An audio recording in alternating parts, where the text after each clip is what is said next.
వేదిక మీద ఉన్న పెద్దలకు, ఈరోజు ఈ కార్యక్రమానికి వచ్చినటువంటి పెద్దవారు లక్ష్మణరావు, రవీంద్రనాథ్ గారు, విశ్వేశ్వరరావు, ఇలా అనేక మంది ఈ కార్యక్రమానికి వచ్చారు. చాలా సంతోషంగా ఉంది.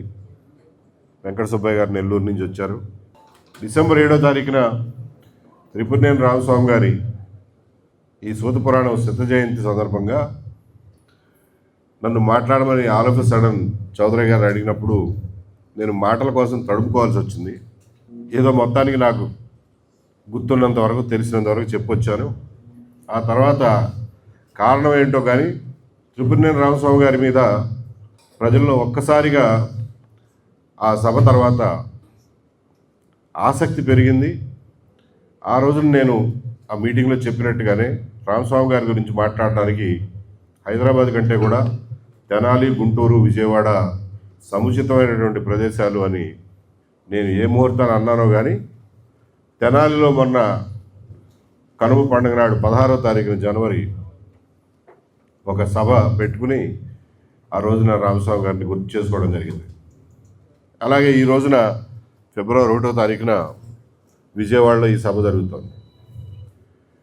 తెనాలిలో సభ గురించి చౌదరి గారికి అసలు తెలియని కూడా తెలియదు, అనుకోకుండా జరిగినటువంటిది. అలాగే ఈ 1వ తారీఖు సభ గురించి రవీంద్రనాథ్ గారికి తెలియదు. మళ్ళా 8వ తారీఖున గుంటూరులో ఇదే విషయం మీద ఇంకొక సభ చేయాలి అని చెప్పి అనుకున్నారు. ఇదంతా ఒక రకంగా 21వ శతాబ్దంలో చరిత్రలో ఒక పేజీ తిరగేస్తున్నామేమో అనే అనుభూతి నాకైతే కలుగుతాం. చౌదరి గారు చెప్పినట్టు 1925 ఒక సంవత్సరం ఎన్నో ముఖ్యమైన చారిత్రక ఘట్టాలకి ఆ సంవత్సరం చిరునామా. సెల్ఫ్ రెస్పెక్ట్ మూమెంట్ మద్రాసులో పెరియార్ ఏర్పాటు చేయడం దగ్గర నుంచి అప్పటికే బారిస్టర్గా స్థిరపడి రచనా వ్యాసంగంలో తన పరంపరను కొనసాగిస్తున్నటువంటి రామస్వామి గారు సూత పురాణానికి ఓనమాలు దిద్దిన సంవత్సరం 1925. ఆ సంవత్సరంతో మొదలుపెట్టి ఆయన 1932 నాటికి 4 ఆశ్వాసాలు పూర్తి చేశారు. ఆ రకంగా ఆ కాలాన్ని మనం ఒకసారి జ్ఞాపకం చేసుకుంటే మన అందరికీ అర్థమవుతుంది. మొదటి ప్రపంచ యుద్ధం ముగిసింది. 3 ముఖ్యమైనటువంటి సామ్రాజ్యాలు కుప్పకూలిపోయినాయి. మొదటి ప్రపంచ యుద్ధం తర్వాత 3 మహాసామ్రాజ్యాలు కుప్పకూలిపోయినాయి. అన్నిటికంటే మనకు బాగా గుర్తుండేది రష్యన్ సామ్రాజ్యం. జార్ చక్రవర్తులు దిగిపోయి దింపబడి కమ్యూనిస్టు ప్రభుత్వం మొట్టమొదటిసారిగా ఏర్పడింది మొదటి ప్రపంచ యుద్ధం ఫలితంగానే, దానికి కారణంగానే. అలాగే ఆస్ట్రో హంగేరియన్ ఎంపైర్, మధ్య యూరోప్ మొత్తాన్ని శాసించినటువంటి ఆస్ట్రో హంగేరియన్ ఎంపైర్ కూడా ముక్కలైపోయి ఏ దేశానికి ఆ దేశం మళ్ళా వాళ్ళు ఏర్పాటు చేసుకోవడం జరిగింది. దాంతో చాలా బాల్కన్ దేశాల్లో కూడా అన్నిటికీ స్వతంత్రం వచ్చి అవి స్వతంత్ర రాజ్యాలుగా మళ్ళీ ఏర్పడ్డాయి.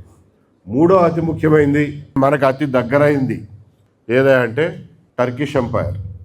టర్కిష్ ఎంపైర్ కింద ఆ రోజున Turkey, Egypt, Iran, Iraq, Palestine ఈ దేశాలన్నీ ఉండేవి. ఆసియా, యూరోప్ని స్ట్రాడిల్ చేస్తూ ఒక అత్యంత ప్రభావవంతమైనటువంటి ఎంపైర్ అది కూడా. అది ముక్కలవటంతో ఆ రోజున ఈజిప్టు విముక్తమైంది, ఇరాన్, ఇరాకులు ఇవన్నీ విముక్తమైనాయి. అప్పట్లో టర్కీకి స్పిరిచువల్ ఇన్స్టిట్యూషన్ క్యాలిఫెట్ అనేవాళ్ళు ఇంగ్లీష్లో, ఖలీఫా అని మనం తెలుగులో చిన్నప్పుడు ఖలీఫా కథలు చదువుకునేవాళ్ళం. ఆ ఖలీఫా ఒక రకమైనటువంటి మత అధినేతగా ఉండేవాడు. ఆయన చెప్పినట్లుగానే రాజకీయాలు కూడా నడిచేవి. ఆ ఖలీఫా అనే ఇన్స్టిట్యూషన్ని పూర్తిగా రద్దు చేసి కెమాల్ అటాటర్క్ ఒక మోడర్న్ టర్కీని నిర్మించింది కూడా అప్పుడే. ఆ ఖలీఫాని రద్దు చేయడం, దాన్ని నిరసిస్తూ భారతదేశంలో 1919లో ఖిలాఫత్ ఉద్యమం అని చెప్పి మొదలైంది. ఇక్కడ ఉన్నటువంటి ముస్లిమ్స్ లేదు మా మతపరమైనటువంటి అత్యంత ఉన్నతమైన ఇన్స్టిట్యూషన్ని పాశ్చాత్య దేశాల వాళ్ళు యుద్ధం గెలిచినంత మాత్రాన మా మతపరమైనటువంటి ఇన్స్టిట్యూషన్ ముక్కలు చేయడం మేము ఒప్పుకోము అని చెప్పి భారతదేశంలో ముస్లింలు నిరసిస్తే గాంధీజీ కూడా వారితో పాటు ఆ రోజు ఉన్నటువంటి రాజకీయ కారణాల వల్ల హిందూ ముస్లిం ఐక్యతను ముఖ్యమైనటువంటి ఉద్దేశంగా పెట్టుకుని ఖిలాఫత్ ఉద్యమం కూడా నడిపారు. 1922లో సహాయ నిరాకరణ ఉద్యమం వచ్చింది. చౌరీ చౌరా తర్వాత దాన్ని మళ్ళా విత్డ్రా చేసుకున్నారు గాంధీ గారు. చౌరీ చౌరాలో హింస జరిగిన తర్వాత. అంటే ఎటువంటి చారిత్రాత్మకమైనటువంటి రోజులో ఒక్కసారి గుర్తు చేసుకోవడం కోసం ఇవన్నీ చెప్తున్నా.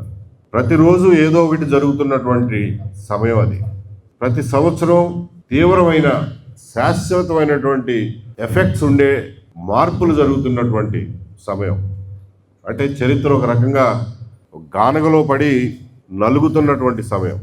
ఆ సమయంలో వచ్చిన భావాల సంఘర్షణలు, ఆధునిక భావాల ఆవిర్భావం, 19వ శతాబ్దం సెకండ్ హాఫ్ నుంచి వచ్చినటువంటి సాంఘిక సంస్కరణ ఉద్యమాల ఫలితాలు, ఇవన్నీ కూడా 1925 ప్రాంతాలకి భారతదేశంలో రకరకాల మార్గాల్లో రకరకాల గొంతుల ద్వారా ప్రముఖమైనటువంటి వ్యక్తుల ద్వారా అభివ్యక్తీకరించడం జరిగిన రోజులవి.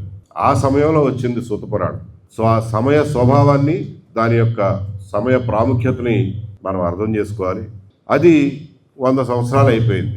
కవిరాజు గారు రాసిన సూతపురాణం మొదట్లో మొత్తం తెలుగు మాట్లాడే ప్రాంతాలన్నిటినీ ఒక్క కుదుపు కుదిపింది. పురాణాలే శాసనాలు అనేటటువంటి మానసిక స్థాయిలో ఉన్నటువంటి ప్రజల్ని, పురాణాలే పవిత్ర గ్రంథాలు, వాటిని ప్రశ్నించడానికి వీలు లేనటువంటి పురాతన సనాతన గ్రంథాలు అని, దాని గురించి అసలు అందులో ఏమి రాసి ఉందో కూడా ఆలోచించే తీరిక లేకుండా వాటిని ఫాలో అయిపోతున్నటువంటి ప్రజల్ని కుదిపి లేపినటువంటి మరో పురాణం సూతపురాణం.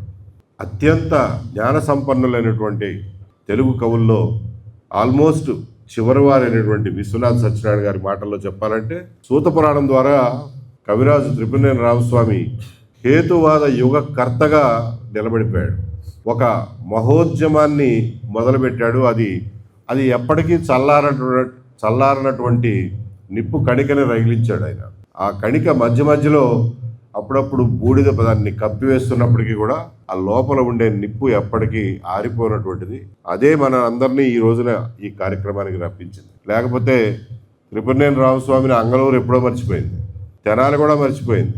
ఆయన కట్టించిన సూతాశ్రమానికి ఆయన వదిలిపెట్టి వెళ్ళినటువంటి ఆ ధర్మకర్తల మండలికి ఆయనే గుర్తులేడు. ఆ సూతాశ్రమం ఈ రోజున ఏదో వేరు షాపులకు అద్దెకిచ్చి మరుగున పడిపోయినటువంటి పరిస్థితి. కానీ ఆయన త్రిపురనేని రామస్వామి అంటే ఆయన పుట్టిన ప్రదేశం కాదు, ఆయన పుట్టిన కులం కాదు, ఆయన ఏర్పరిచినటువంటి సంస్థలు కావు. త్రిపురనేని రామస్వామి అంటే ఆయన రగిల్చినటువంటి ఆలోచన. ఆ ఆలోచనకి ఎప్పటికీ చావు అనేది ఉండదు. దానికి నిదర్శనమే మనం ఈ రోజున అందరం ఇక్కడ సమావేశం కావడం. సరే, ఇంతకీ ఏం చెప్పాడు ఆయన అని ఒకసారి ఆలోచిస్తే, మళ్ళీ ఒకసారి మననం చేసుకోవడానికి ప్రయత్నం చేస్తే, వేదాలు ఎలాగూ శూద్రులు స్త్రీలు చదవడానికి వాళ్ళకి అర్హత లేదు కాబట్టి వాళ్ళ బతుకు తెరువు కోసం, వాళ్ళ ధర్మ పరిరక్షణ కోసం, వారి కోసం ఈ పురాణాలు రాయబడ్డాయి అని చెప్పి రామాయణ మహాభారత భాగవతాలని స్త్రీలు శూద్రులు వినవచ్చు అన్న ఉద్దేశంతో దాని నిండా అసత్యాలు, అసంబద్ధాలు, ఈవెన్ అధర్మాలు కూడా నింపివేసి దాన్నే ధర్మంగా భావించి మీరు అందరూ దీన్ని ఫాలో అవ్వండి అని చెప్పి రాసి పడేసినటువంటి 18 పురాణాల్లో ఉన్న అనౌచిత్యాల్ని, అసంబద్ధాలని, అన్యాయాల్ని, వీటన్నిటినీ ఎత్తి చూపించి ఈ పురాణాలు శాస్త్రీయమైతే అసలే కావు, ఈవెన్ నమ్మడానికి, మనం నమ్మకం ఉంచుకోవడానికి కూడా వీటికి అర్హత లేదు అని చెప్పి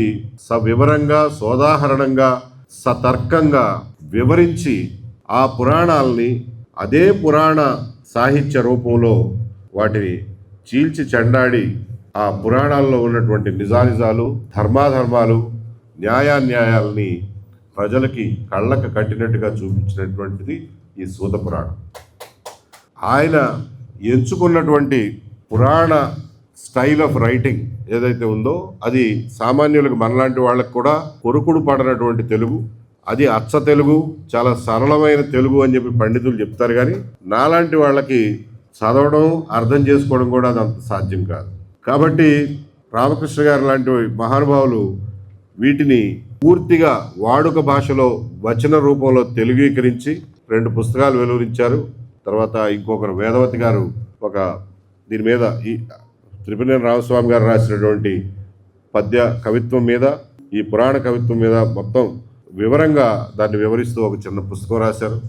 వీటి వల్ల నాలాంటి సామాన్యులకి త్రిపురనేని రామస్వామి గారు రాసినటువంటి రచనల్లో ఉన్న గాఢత్వం, గూఢత్వం, దాని డెప్త్ ఇవన్నీ తెలుసుకోవడానికి మాకు అవకాశం కలిగింది. కాబట్టి సాంసరార్ని, చౌదరి గారిని, రవీంద్రనాథ్ గారిని నేను కోరేది ఏమిటంటే మరిన్ని అనువాదాలు, ట్రాన్స్లేషన్స్ అచ్చ తెలుగులోకి టీకా తాత్పర్యాలతో సహా అవసరమైన చోట అచ్చ తెలుగులోకి అనువాద పుస్తకాలని వెలువరించాల్సినటువంటి అవసరం ఉంది.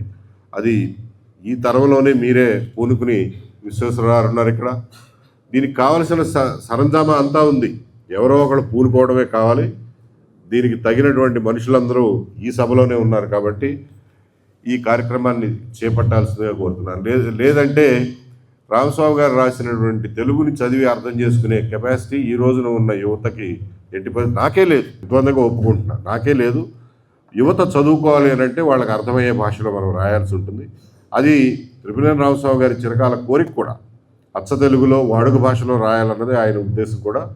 కానీ ఆయన ఒక ఆలోచనతో కావాలని చెప్పి ఏ పురాణాలనైతే ప్రజలు గుడ్డిగా నమ్ముతున్నారో, ఎందువలన అంటే మీకు అర్థం కాని భాషలో ఒక పురాణ సాహిత్య రూపంలో ఆ శైలిలో రాశారు కాబట్టి, ఎప్పుడో పాత రోజుల్లో రాశారంట, సంస్కృతంలో రాశారంట, కాబట్టి ఇది నిజమే అయి ఉంటుంది అనే మూఢత్వంలో ప్రజలు నమ్ముతున్నారు. కాబట్టి నేను వాళ్ళ నమ్మకాన్ని పటాపంచలు చేయడానికి, వాళ్ళకి నిజం దర్శింపజేయడానికి అదే పురాణ సాహిత్య శైలిని ఎంచుకుంటాను అని చెప్పి ఆయన ఎంచుకున్నదే తప్ప అచ్చ తెలుగు వచనంలో ఆయనకి రాయడం చేతగాక కూడా కాదు. కాబట్టి ఆయన ఒక పర్పస్తో ఆ రోజున ఆ శైలిని ఎంచుకున్నాడు. కానీ ఈ రోజున ఉన్న ప్రజానీకానికి, యువతకి, ముఖ్యంగా రాబోయే భవిష్యత్ తరాలకి అర్థం కావాల్సినటువంటి రీతిలో మనం ఆయన రచనల సారాంశాన్ని అందించాల్సినటువంటి అవసరం ఉంది.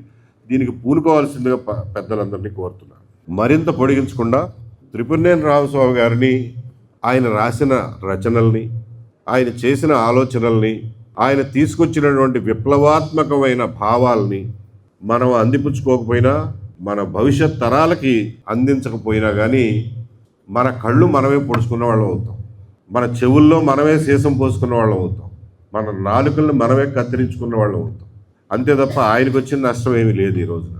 ఇది ఎంత ముఖ్యమైనదో 1925 ఏ రకంగా ఒక చారిత్రకంగా, ఒక యుగం, ఒక చారిత్రక కాలం గానుగులో పడి నలిగినటువంటి కాలమో మీరు చూస్తే 2025 కూడా అదే గానుగులో మనం నలుగుతున్నాం. ఆ విషయాన్ని గుర్తుంచుకోండి.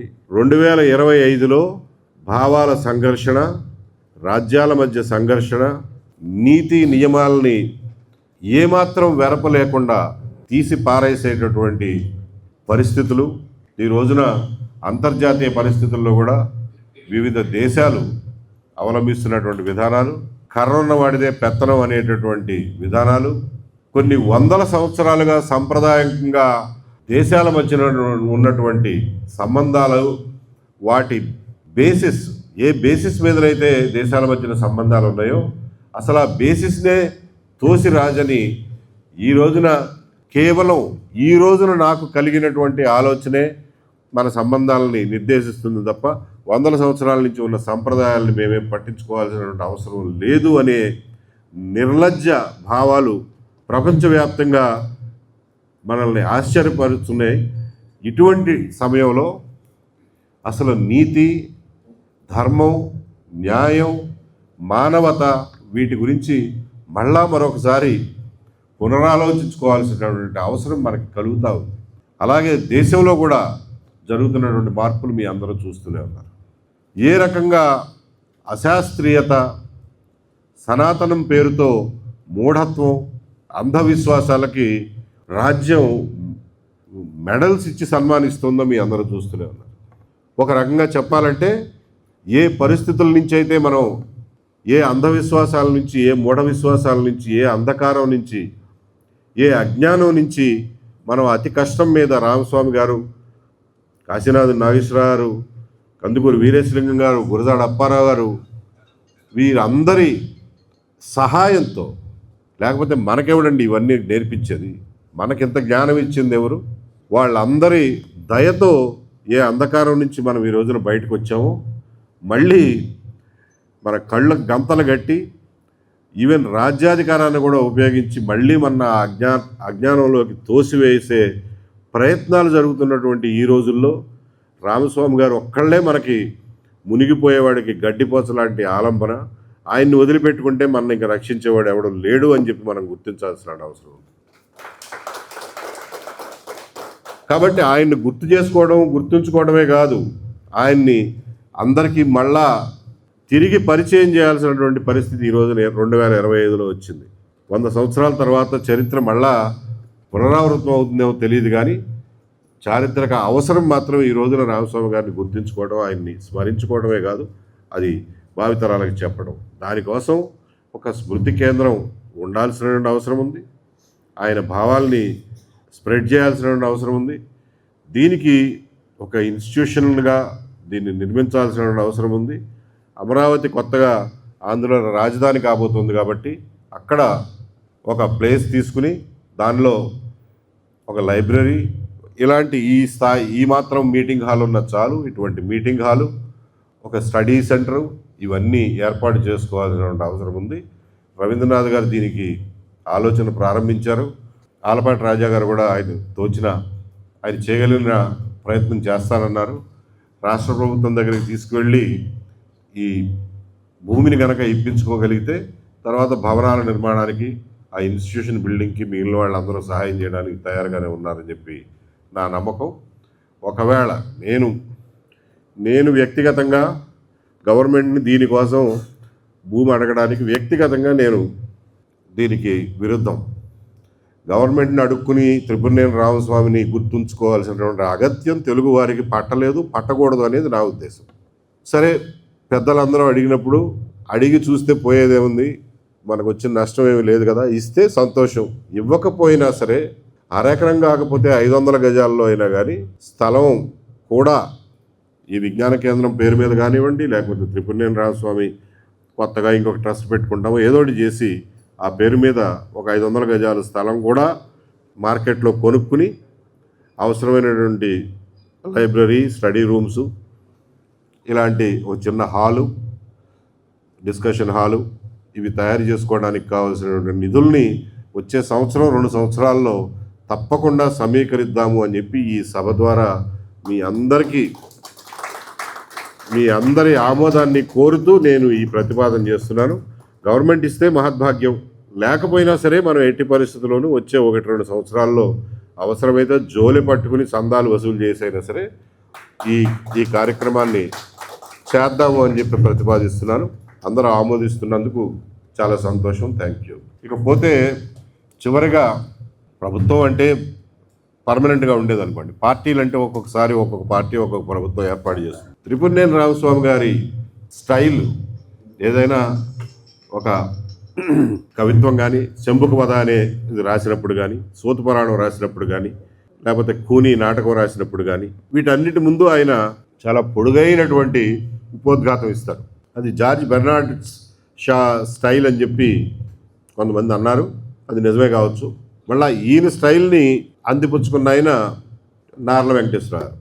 ఆయన రాసే నాటకం ఒక 20 పేజీలు ఉంటుంది, దానికి ముందు పీఠిక ఒక 70 పేజీలు రాస్తాడు.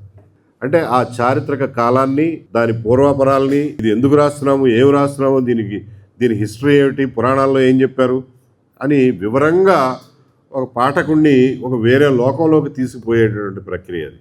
సో ఆ రకంగా రామస్వామి గారితో ఆయన ఇంపాక్ట్ చాలామంది మీద పడింది, చాలామంది తర్వాత వచ్చినటువంటి జ్ఞానుల మీద పడింది. అందులో నార్ల వెంకటేశ్వరరావు ఒకరైతే, కొండవీటి వెంకట కవి మరొకరు. ఆయన మీద కూడా ఈయన ప్రభావం అత్యంత అధికంగా కనిపిస్తుంటుంది. ఇంకొక మహానుభావుడు త్రిపురనేని రామస్వామి గారి వల్ల చాలా ఎక్కువ స్థాయిలో ప్రభావితమైనటువంటి మనిషి ఎవరైనా ఉన్నారా అని అంటే నాకు ఎన్టీ రామారావు గారు ఒక్కరే కనిపిస్తారు. తవ్విన కొద్దీ ఎన్టీ రామారావు గారి మీద త్రిపురనేని రామస్వామి గారి ప్రభావం అంతా ఇంతా కాదు, పూర్తి స్థాయిలో ఆయన మీద ఆ ప్రభావం ఉంది. ఆయన గొప్ప మనిషి, ఆంధ్రప్రదేశ్ కన్న బిడ్డల్లో అత్యంత ప్రభావవంతమైనటువంటి మనుషుల్లో ఒకరు. ఆయన బహుముఖ ప్రజ్ఞాశాలి, నటనలో కానివ్వండి, ఆధునిక ఆలోచనల్లో కానివ్వండి, ఒక నిర్మాతగా, ఒక వ్యాపారవేత్తగా కూడా, నిర్మాత, దర్శకుడు, నటుడు, అలాగే అత్యంత సంభ్రమాశ్చర్యాలకు గురి చేసేటువంటి రాజకీయ విజయాల్ని, అంతే సంభ్రమాశ్చర్యాలతో రాజకీయ అపజయాల్ని, పతనాన్ని కూడా చూసినటువంటి మహానుభావుడు. ఆయన జీవితం లాంటి జీవితం ఇంకెక్కడా మనకి కనపడదు. కాబట్టి ఎన్టీ రామారావు గారిని తరచి చూసిన కొద్దీ ఒక్కొక్క పొర తీస్తుంటే అందులో త్రిపురనేని రామస్వామి ముద్ర స్పష్టంగా కనిపిస్తూ ఉంది. ఎన్నని చెప్పాలి. ముఖ్యంగా నేను మన అశోక్ కుమార్ గారు ఇచ్చినటువంటి త్రిపురనేని వారి రచనల సంకలనం చూసినప్పుడు తిరగేస్తుంటే కనపడింది. ఓహో ఇదే అనుకున్నారు. 1982వ సంవత్సరంలో ఎన్టీ రామారావు గారు తెలుగుదేశం అన్న పేరు ఆ పార్టీకి పెట్టినాడు. ఎక్కడి నుంచి వచ్చిందో ఎవ్వరికి భూప్రపంచంలో ఎవ్వరికి తెలియదు. చివరికి చూస్తే రామస్వామి గారు రాసినటువంటి కవితల్లో ఒకానొక కవితలో రాస్తాడు, తెలుగు బిడ్డ మరచిపోకురా, తెలుగుదేశం పురిటి గడ్డరా, కొక్కరొక్కో పాట పాడరా, తెలుగు వారిని మేలుకొలుపరా. తెలుగు బిడ్డ మరచిపోకురా, తెలుగుదేశం పురిటి గడ్డరా, కొక్కరొక్కో పాట పాడరా, తెలుగు వారిని మేలుకొలుపరా అని రాస్తాడు. ఏది తెలుగు జోధులు అంటే యోధులు, తెలుగు యోధులు అన్నటువంటి ఒక లాంగ్ పద్యంలో ఇది రిపీటెడ్గా వచ్చేటటువంటి పల్లవి. ఇక్కడి నుంచి తెలుగుదేశం పేరే కాదు, తెలుగువారిని మేలుకొలిపి తెలుగువారి ఆత్మగౌరవాన్ని ఎత్తి చూపించినటువంటి ఎన్టీ రామారావు గారి ఆలోచనలు త్రిపురనేని రామస్వామి గారి దగ్గర నుంచి కాక ఇంకెక్కడి నుంచి వచ్చినాయి అని చెప్పి ఎవరూ సమాధానం చెప్పలేరు.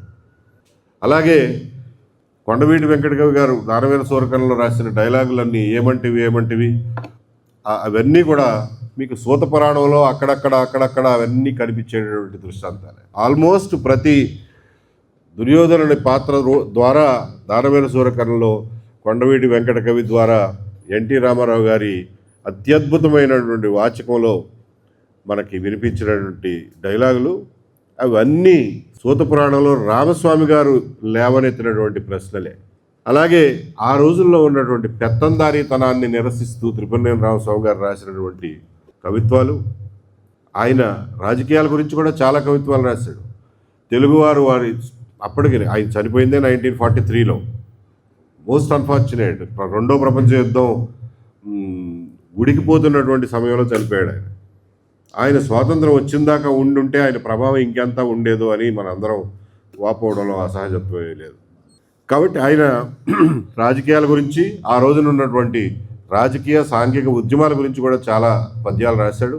ఆ రోజున తెలుగువారిలో ప్రత్యేక తెలుగు రాష్ట్రం కోసం వాళ్ళు పడినటువంటి తపన, ప్రజల్లో ఉన్నటువంటి కోరిక, దాన్ని పట్టించుకోకుండా పదవులు అనుభవిస్తూ కాలక్షేపం చేస్తున్నటువంటి నాయకుల అలసత్వం గురించి కూడా ఎన్నో పద్యాలు రాశాడు. అవన్నీ ఆ సంకలనంలో ఉన్నాయి. ఆ పద్యాల్లో ఒకటి ఇది, తెలుగుదేశం పురిటి గడ్డరా, తెలుగు జాతిని మేలుకొలుపరా అని చెప్పి. సో ఎన్టీ రామారావు గారు తీసుకొచ్చినటువంటి మహిళలకి ఆస్తి హక్కు, పెత్తందారీతనానికి, పురాతన ఫ్యూడలిజానికి ప్రతీకలైనటువంటి మునసము కరణాల వ్యవస్థను రద్దు చేయడానికి, ఈ అన్నిటి విషయాల్లో చాలామంది ఐఏఎస్ ఆఫీసర్లు ఇప్పుడు కూడా మోహన్ గందా గారు లాంటి వాళ్ళు ఇంటర్వ్యూల్లో చెప్తూ ఉంటారు, ఆయన ఏంటోనండి వచ్చాడు, ఇది నాకు కావాలన్నాడు, అయ్యా ఇది కుదరదండి, దీనివల్ల ఇన్ని సమస్యలు వస్తాయని చెప్పి అయినా వినడే, లేదు నాకు కావాల్సిందేని అంటాడు. అంటే ఆయనకి ఆ ఆలోచన, మొండి పట్టుదల, ఆ పెంకితనం ఎక్కడి నుంచి వచ్చినాయో వీళ్ళెవరికి తెలియదు. మనం రామస్వామి గారి పుస్తకం చదివితే తప్ప తెలియదు ఈయనకి ఎక్కడి నుంచి వచ్చినాయో అవన్నీ. కాబట్టి ఇందులో ఇంత ప్రభావం, మనుషుల్ని, ఎన్టీ రామారావు లాంటి మనిషిని ఈ స్థాయిలో ప్రభావం చేయగలిగినటువంటి వాడు రామస్వామి. ఆ రోజుకి ఆయన బతికి కూడా లేడు. కాబట్టి రామస్వామి గారి రచనల గురించి ఒకరు పిహెచ్డి చేశారంటున్నారు, సంతోషం.